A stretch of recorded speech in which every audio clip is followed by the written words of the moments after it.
When the letters came, Clara had always believed some things were meant to be, but love, she had learned, often arrived late, messy, and imperfect. She worked at a small coastal art gallery, spending her days arranging colors, canvases, and the occasional lonely soul who wandered in, looking for beauty they couldn't find elsewhere. It was on a gray Thursday, the sky heavy with rain, that Daniel appeared. She didn't recognize him at first. It had been 8 years since college, 8 years since their laughter had filled the library stairwells, 8 years since he'd left town without a word. But when he stepped close to examine a painting, she felt her chest tighten in a way she hadn't felt since she'd last seen him. Clara. His voice was cautious, almost unsure. Yes, she said, trying to steady herself. Daniel. He smiled, but it didn't reach his eyes. Something had changed. The easy charm of youth had given way to a quiet weight, the kind that spoke of late nights, lost chances, and unspoken regrets.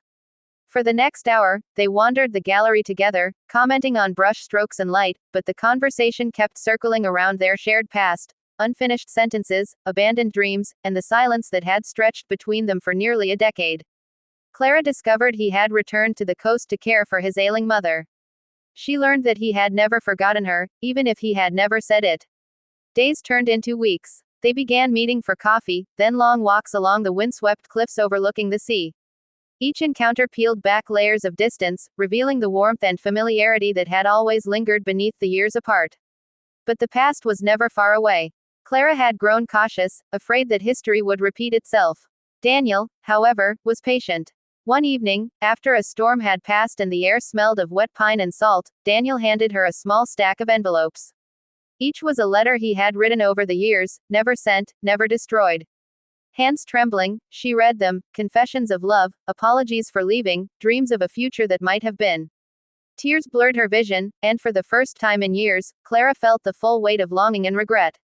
Why now? She whispered, her voice barely audible over the waves.